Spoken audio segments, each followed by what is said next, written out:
As we go deep now into lap 4, half a second clear of Álvaro Bautista. The problem for Toprak is this is where Bautista should make up all of that ground, exiting turn 15 at the end of the 4th lap. We'll see on board with Jonathan Rea. This will give us a good indication of Bautista escaping from Rea, leaving him in his wake down in 3rd position. Now we head back towards turn 1. And it's Bautista trying to close down Razgatlıoğlu. Nothing to choose between the two leaders. Yeah, you can see there that for Bautista, he doesn't even have to have a sniff at the slipstream. He's on the left-hand side of the track, taking his normal race in line, nowhere near Toprak. So this is a chance as well. This is where he had his win on the BMW in the damp conditions a few years ago. If he's able to run with these guys for the first half of the race, that's going to give him such a lift.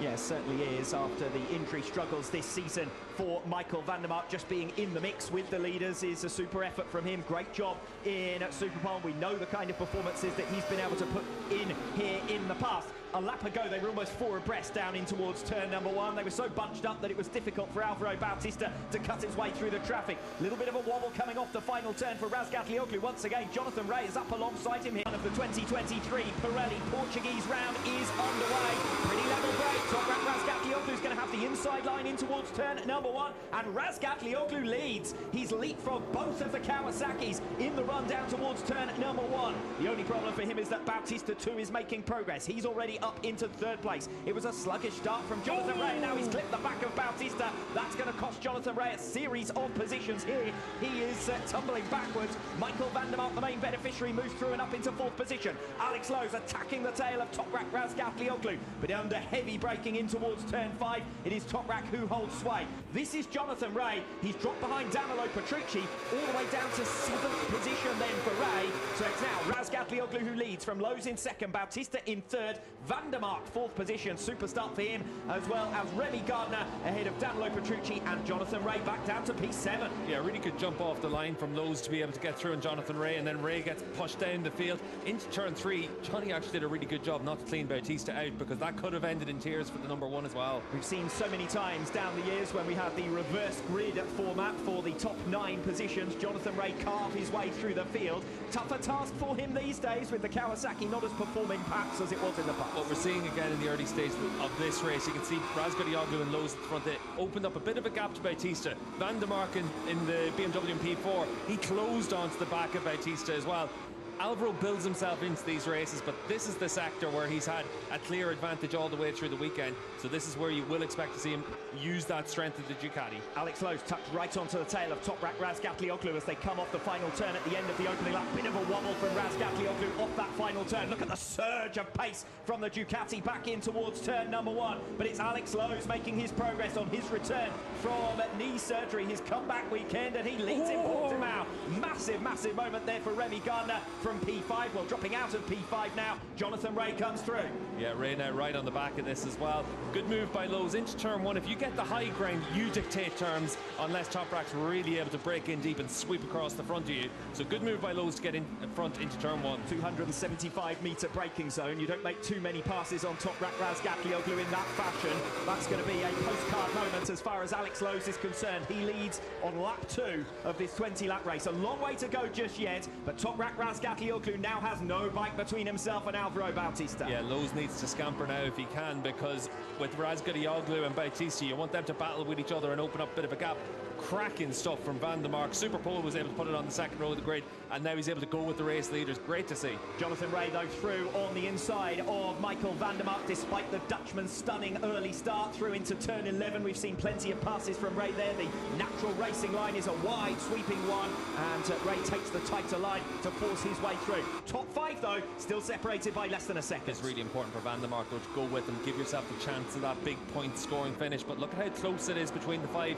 Bautista, let's see if he can get the run on them and lead into turn 1. Álvaro Bautista has every opportunity to gobble up the 2 riders in front of him now. We're looking back at Jonathan Rea and Michael van der Mark, but it's looking forward very shortly for Álvaro Bautista. He comes off the final turn at the end of lap number 2. It's Alex Lowe's who leads. Toprak Razgatlıoğlu ducks the inside line. Now watch for the Ducati. It's 3 different manufacturers in the top 3 positions. Bautista not quite close enough, and nor is Razgatlıoğlu on Lowe's, who holds firm. And Bautista caught a little bit out of position there going into turn one. Jonathan Rea right on his tail. Bautista with the cutback, bundles down the inside of Razgatlıoğlu, pinch points into the 55 km/h turn three, but the status quo is maintained. Lows, Razgatlıoğlu, Bautista and Rea. We saw it last time out in Aragon. Toprak didn't have that top speed on the straights, but we'll see if he has it on the brakes. Doesn't again. Same as what we saw in Aragon from Toprak, but that's brave from Lowe's. Sweep across him into 5. Brilliant performance this from Alex Lowe's in the early stages, proving his fitness ahead of this Portuguese round. He leads the way. Razgatlıoğlu still in second, Bautista tucked up behind them in third. But the longer this race goes on, the more menacing Bautista is going to be. Yeah, but as long as we keep these 5 riders in a group, we've got 5 great riders, 3 manufacturers. Let's see what's going to play out for them. Yeah, the pace not particularly hot as Jonathan Rea now thinks about a manoeuvre on Álvaro Bautista, just as he did a lap ago on Michael van der Mark. This time he's through on Bautista. So 2 Kawasaki's and a Yamaha now in front of the lead Ducati. Yeah, this is where you need to have Álvaro bottled up. You can see for van der Mark, though, this is a chance as well. This is where he had his win on the BMW in the damp conditions a few years ago. If he's able to run with these guys for the first half of the race, that's going to give him such a lift. Yes, certainly is, after the injury struggles this season for Michael van der Mark. Just being in the mix with the leaders is a super effort from him. Great job in Superpole. We know the kind of performances that he's been able to put in here in the past. A lap ago, they were almost 4 abreast down in towards turn number 1. They were so bunched up that it was difficult for Álvaro Bautista to cut his way through the traffic. A little bit of a wobble coming off the final turn for Razgatlıoğlu. Once again, Jonathan Rea is up alongside him here. They're 3 abreast into turn 1 this time at the start of lap 4. We're watching back at Álvaro Bautista. Toprak has gotten through. Toprak, Razgatlıoğlu now goes to the front. Bautista into second place. Lowe's in the mix. Jonathan Rea has come through on him, and Lowe's is now back down to 5th position behind Michael van der Mark. All change at the start of lap number 4, and Álvaro Bautista could be through to the front. No, Razgatlıoğlu defends, and now Jonathan Rea jabs it down the inside into that turn 5, and Bautista's aggressive, forcing his way back through. That's the line you can take, is what we've seen that time and again in the past for the Ducati. They're able to use that line on the inside. Rea tries to make the move, but it's very difficult in Defy to get that apex hooked up while trying to outbrake someone. We didn't catch it at the time, but Alex Lowe's really duffed up there at the start of this lap 4. He's gone back down to 5th position, so a shame for him after that stunning early start. Yeah, we can see that he got pinched with Rea on one side, Razgatlıoğlu on the other, and then Bautista trying to sweep through as well. But for Lowe's, we'll see if he's able to recover from that. So Alex Lowe's attempting to recover. This is what happened into turn 1 at the start of lap 4. Yeah, you can see the 22 gets Toprak in on top of him. He's got his teammate on one side. He's doing his best to avoid 2 other riders, and then Bautista's able to take profit on that. And then down into the next corner, that's when you see Jonathan Rea and Bautista trying to attack one another again. Razgatlıoğlu breaking away somewhat as we go deep now into lap 4. Half a second clear of Álvaro Bautista. The problem for Toprak is this is where Bautista should make up all of that ground. Exiting turn 15 at the end of the 4th lap. We'll see on board with Jonathan Rea. This will give us a good indication of Bautista escaping from Rea, leaving him in his wake down in 3rd position. Now we head back towards turn 1. And it's Bautista trying to close down Razgatlıoğlu. Nothing to choose between the 2 leaders. Yeah, you can see there that for Bautista, he doesn't even have to have a sniff at the slipstream. He's on the left-hand side of the track, taking his normal racing line, nowhere near Toprak. So we know he's got that top speed advantage there. That comes from how quick he is through turn 15 as well. He's very strong in that section of the track. Razgatlıoğlu leads then from Bautista in second, 2/10 back. Race starting to settle down now, but what a great job Michael van der Mark's doing here in P4. And if the Kawasaki's do start to drop off their pace, as has been the case several times over the course of this season, van der Mark could be thinking about that final step of the podium. Yeah, van der Mark knows that this is a chance for him. He's got that harder front tyre. Everyone's out there on the SC0 because of the allocation for Pirelli. So you know you're not going to give up that much performance to everyone. So this is a chance for van der Mark. And a chance for Álvaro Bautista by the end of this lap. Gap down to just a 1/10 of a second. If he can keep it anything as close as that by the time they get to turn 15, Bautista should be fairly rocketing through. Yeah, and you can see for Bautista and Rea, they're just starting to edge away from van der Mark and Lowe's now. But for Álvaro Bautista, it is going to be down into 15 unless Rea is able to attack. And Lowe's now ahead of Michael van der Mark. He made that pass down the inside coming in towards turn 11, I think. So Alex Lowe's up ahead of van der Mark now for P4. Your top trio, nothing to separate them. Your lead trio so in the World Championship standings. Bautista 47 points ahead of Toprak Razgatlıoğlu. If things were to stay as they are at present, the gap would be cut to 42.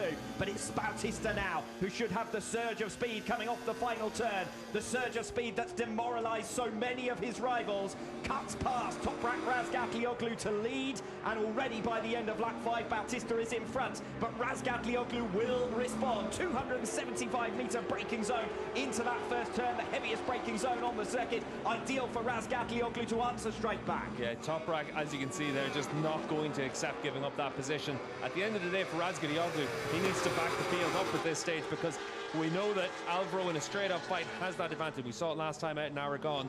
And for these riders at the front, they know they need more riders in the group to try and put people between you.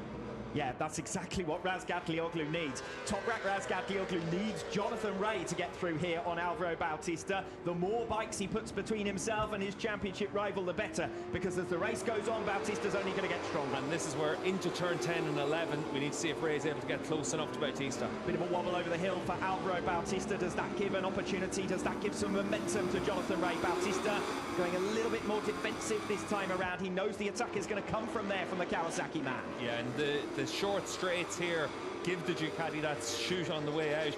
But for Jonathan Rea, we know once they're into those braking zones, when you're placing all of the load on the front, this is where he gets his opportunity. You can see how much tighter he's able to hold that Kawasaki through turn 13. He's got so much more confidence in those areas than Bautista. But from this point on, once Álvaro cracks open the gas, look at how the gap just gets smaller and smaller to Toprak, particularly on the exit of turn 15. I think back to Most when Bautista was making his passes earlier in the straight, and Razgatlıoğlu on the brakes was fighting his way back through into turn number 1. Bautista's got the job done even earlier, if anything, this time around at the start of lap number 7. Jonathan Rea's got some momentum here on Toprak as well, going in towards turn number 1. But Bautista's opened up enough of a margin now, and from here on in, it's going to be very tough to live with the pace of that Ducati. Turn 3, Toprak has to attack.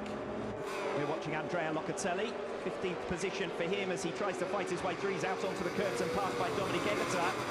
The race at the front, though, with Bautista and Razgatlıoğlu separated by just sweeping line from Michael van der Mark, leaves the door open. This time it's Remy Gardner coming through. They don't bang bars, though, and van der Mark successfully made that outside recovery this time around. Van der Mark's the only rider you see able to make that line work as well. When riders come down the inside of you into that right-hander down the hill, it is a case of just ceding the position. Van der Mark, though, a few laps, has been able to run around the outside and make sure he's able to hold on to the position. Really good stuff to see from Van der Mark.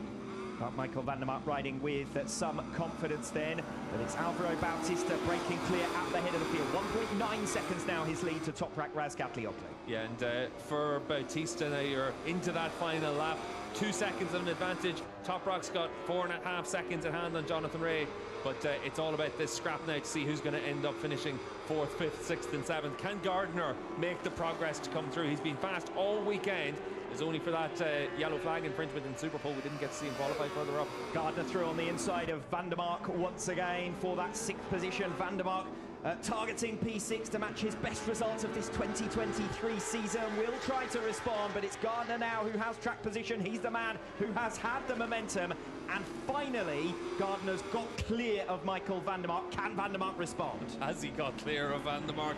Van der Mark with that harder front tyre, able to get a bit more support, but for Remy Gardner, he's just got more bike underneath him compared to the BMW. And we watch the race for 4th position has been enthralling throughout. Gerloff, Lowe's, Gardner, van der Mark currently occupying those positions, but up at the front it is Álvaro Bautista who is riding clear. 1.9 seconds now up on Toprak Razgatlıoğlu. Had a very entertaining mid-race scrap there where Toprak tried to get on his tail. He was broken in those final laps. Yeah, for Álvaro, just able to manage that tyre really well, still lapping in the 1:41 zeros at the end of this race, so doing what he does all the way through the season. Álvaro Bautista then rounds the final 2 turns. He's broken clear of Toprak Razgatlıoğlu. He extends his lead in the championship standings, and Ducati are manufacturers world champions in 2023. Bautista wins race 1. A first taste of what might be to come in terms of celebrations for that Aruba IT Ducati outfit. Razgatlıoğlu 2nd place, Jonathan Rea over the line in 3rd, and best of the rest goes to Garrett Gerloff ahead of Alex Lowe's. Remy Gardner does beat Michael van der Mark for 6th position, but nonetheless an excellent Ducati outfit. Razgatlıoğlu 2nd place, Jonathan Rea over the line in 3rd.